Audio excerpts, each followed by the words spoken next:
ফরিদপুরের ভাঙ্গা উপজেলার হামিরদী ইউনিয়নের মুন্সিরাবাদ বাজার এলাকায় পূর্বশত্রুতার জেরে 4 গ্রামের বাসিন্দাদের মধ্যে ভয়াবহ সংঘর্ষের ঘটনা ঘটেছে। শনিবার সকাল 7টা থেকে শুরু হওয়া এই সংঘর্ষে টানা 5 ঘন্টা ধরে দুপুর 12টা পর্যন্ত চলে। পরিস্থিতি নিয়ন্ত্রণে পুলিশের একাধিক টিমের পাশাপাশি সেনাবাহিনী ও র্যাব মোতায়েন করা হয়। সংঘর্ষে 2 জন পুলিশ সদস্য সহ উভয় পক্ষের শতাধিক মানুষ আহত হয়েছে। আহতদের উদ্ধার করে ভাঙ্গা উপজেলা স্বাস্থ্য কমপ্লেক্স সহ বিভিন্ন স্থানে চিকিৎসা দেওয়া হচ্ছে। স্থানীয় সূত্রে জানা যায়, কয়েকদিন আগে ফুটবল খেলা উপলক্ষে মাইকিংকে কেন্দ্র করে মুন্সিরাবাদ ও খাপুরা গ্রামের যুবকদের মধ্যে বিরোধের সৃষ্টি হয়। এর জের ধরেই শুক্রবার বিকেলে খাপুরা গ্রামের 2 যুবককে মারধরের ঘটনা ঘটে। এ ঘটনাকে কেন্দ্র করে মুন্সিরাবাদ গ্রামের সঙ্গে কাপুরা, মাঝিকান্দা ও সিঙ্গারিয়া গ্রামের লোকজনের মধ্যে উত্তেজনা ছড়িয়ে পড়ে। এরই ধারাবাহিকতায় শনিবার সকালে দুপক্ষের সহস্রাধিক মানুষ দেশীয় অস্ত্র, ঢাল, সরকি ও রামদা নিয়ে সংঘর্ষে জড়িয়ে পড়ে। সংঘর্ষের তীব্রতা এতটাই বেশি ছিল যে প্রথমে উপস্থিত পুলিশ পরিস্থিতি নিয়ন্ত্রণে হিমশিম খায়।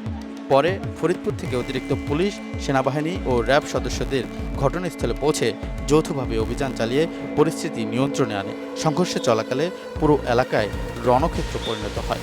আতঙ্কে স্থানীয় বাসিন্দারা ঘরবন্দি হয়ে পড়ে এবং এলাকায় চরম ভীতির পরিবেশ বিরাজ করে। ছিল এই যে স্যাররা এসে অনেক নিয়ন্ত্রণে আনছে, আর তার আগে অনেক ভয়াবহ অবস্থা ছিল, খারাপ। কারণ আমাকে একজন লোক উপরে গেছে, 2 জন, ওরা 10-15 জন ধরে কুশোরের লাঠি আছে না, ওটিতে পিটাইছে। ওই জায়গা থেকে আর কি মারামারিটা শুরু। আমরা এটা করতে চাই না, কিন্তু ওরা আমাদের লোক মারছে, যার কারণে আমাকে লোক একটু উত্তেজিত হয়েছে। কিন্তু ওরা আগে দোষ করছে, ওরা আমাকে লোক 3 জনের পায়ে মনে হয় ছাপের মতন পিটাইছে। না না, এরকম মারামারি বাইরে বাদ দেয় না, তো ইট ফাইট এরকম তো লাগবে, বলার কাজে না। আমরা তো কষ্টে আছি খুব। তো গাড়ি চালান সমস্যা, আমি তো চালানি পাই নেই, আমার ওই দিক দিয়ে টানা বানা করছি, গাড়ি চালানোর সমস্যা গঞ্জাম হইল। চালানো যায়নি, এর ভিতরে গাড়ি চালানো যায়নি। সমস্যা ইনকামের সমস্যা, এছাড়া আর কি সমস্যা নেই। কামাই নাই, রোজগার নাই। কামাই রোজগার না হলে খাওয়া আসেনি। আমার মারক তো ক্ষতি হয়নি, ওই চইটা ভেঙে লাগছে, দোকানদারি করতাম এই আর কি, আমার মাল ফাল কোনো ক্ষতি হয়নি। না না, গ্যাঞ্জাম চাইনি কেউ, গ্যাঞ্জামটা ভালো নেই। গ্যাঞ্জাম করলে মারক তো ক্ষতি হয়, গ্যাঞ্জাম কি যেমন তেমন ক্ষতি হয়নি গ্যাঞ্জামে। আহতের ফোন আসছিল সকাল 7:30টার দিকে যে আমাদের জয় বাংলা থেকে লাইন পাইতেছে না, নগরকান্দা থেকে লাইন পাইতেছে না। তখন আমরা এদিকে আসছি, ফিল্ডে এসে দেখলাম যে এদিকে অনেক সংঘর্ষ হচ্ছে, 2 গ্রুপ মারামারি হইতেছে, ঝগড়া হইতেছে।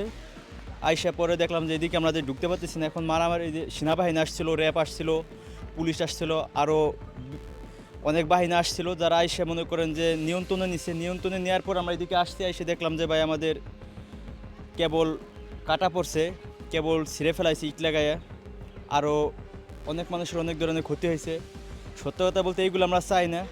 আমরা সাধারণ মানুষ, সাধারণভাবে বাঁচতে চাই এবং সুন্দরভাবে বাঁচতে চাই, সুন্দর পরিবেশে থাকতে চাই। এটা আমরা চাই গ্যাঞ্জামটা না হয় ভালো আর কি, বুঝছেন। এই আইসে দিয়ে ইট প্যাট খেলা আর কি, মারামারি ওঠে না আর কি, কোনো 2 দলের 1 দলে ওঠে না।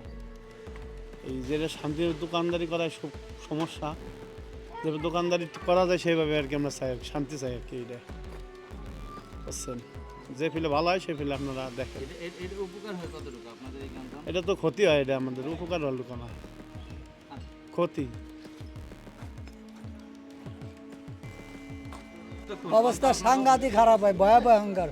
কতজন মরতো তার ঠিক আছে না। এই দেখছেন কায়দাটাই তো দেখেন না, ওই মূল এক দল, এই মূল এক দল, ওরা 3 গ্রাম 1 ফিলে, ওরা 1 গ্রাম 1 ফিলে।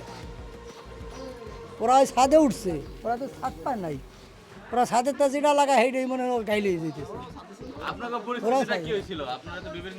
আমরা বীরকান্দার মানুষ, আমার মৌজের লোক বেবাক ওই পোলে খাড়াই আসলো, কে ধরবে না তো।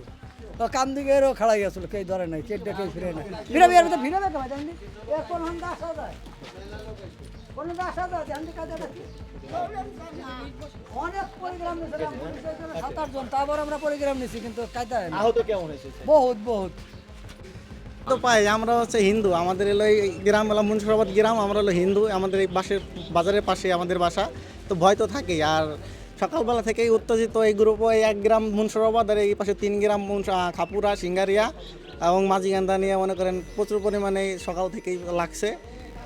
সকাল প্রায় 7:20 থেকে শুরু হয়েছে, এই 11:30টায় থামলো।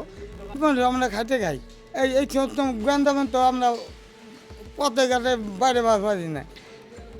এ বিষয়ে ভাঙ্গা থানার officer in-charge OC Mizanur Rahman জানান, তুচ্ছ ঘটনাকে কেন্দ্র করে সংঘর্ষের সৃষ্টি হয়। খবর পেয়ে পুলিশ, র্যাব ও সেনাবাহিনীর যৌথ অভিযানে পরিস্থিতি নিয়ন্ত্রণে আনা হয়েছে।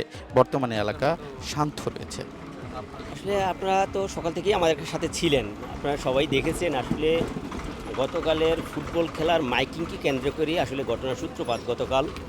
সেইখান থেকে আমরা ইনস্ট্যান্ট খবর পেয়ে আমাদের অফিসার ফোর্স গতকালও এসেছিলাম, এসে আমরা পরিস্থিতি নিয়ন্ত্রণ করেছি। উভয় পক্ষের ময়মবুরিবের সাথে আমরা কথা বলেছি যে তারা যেন এই ঘটনাটাকে আর বৃদ্ধি না করে।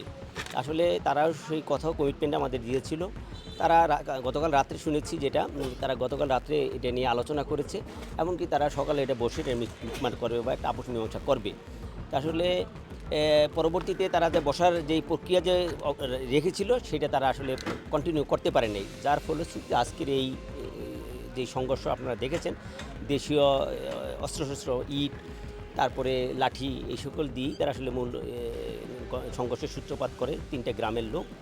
তো আমরা আসলে সকাল থেকেই ওনাদের নিবৃত্ত করার চেষ্টা করেছি, কিন্তু আমরা পরিস্থিতি যাতে কোনো রকম যেন আমাদের গ্রিপের বাইরে না যায় সেই জন্য আমরা আন্তরিকভাবে আমাদের সিনিয়র স্যারদের সাথে আলোচনা করে পরিস্থিতি অত্যন্ত ঠান্ডা মাথায় আমরা মোকাবেলা করেছি। আপনারা দেখেছেন, আমরা হয়তো যদি আর একটু এগ্রেসিভ হতাম তো হয়তো আমাদের ক্যাজুয়ালিটি আর বাড়তো, কিন্তু আমরা পরিস্থিতি আমাদের সিনিয়র অন্যান্য স্যাররা এখানে আসছিল, র্যাব আসছিল, ডিবির অফিসার আসছিল, আর্মিরও শেষ পর্যন্ত আসছে। তাদের সবারই সমন্বিত উদ্যোগের মাধ্যমে আমরা পরিস্থিতিটা অত্যন্ত শান্তভাবে আমরা পরিস্থিতি নিয়ন্ত্রণ করতে সক্ষম হয়েছি। এ পর্যায়ে কোনো আসলে আপনি নিজেও দেখতে পাচ্ছেন কোনো অপ্রীতিকর ঘটনা আপাতত হওয়ার কোনো উপক্রম নেই বা সম্ভাবনা নেই, সবাই নিবৃত্ত অবস্থায় আছে। আমরা পরিস্থিতি এরপর আসলে ওভাবে একজাক্টলি আমরা সংখ্যাটা বলতে পারতেছি না, তবু আসলে যেটুকু হয়েছে যে ইটের আঘাতে হয়তো 20-30 জন হয়তো আহত হইতে পারে, হয়তো এটা আমরা আরও পরবর্তী জানতে পারবো। Thank you. আইনশৃঙ্খলা বাহিনীর পক্ষ থেকে এলাকার অতিরিক্ত নজরদারি জোরদার করা হয় বলেও জানা গেছে। Arifuzzaman হিমন, news desk.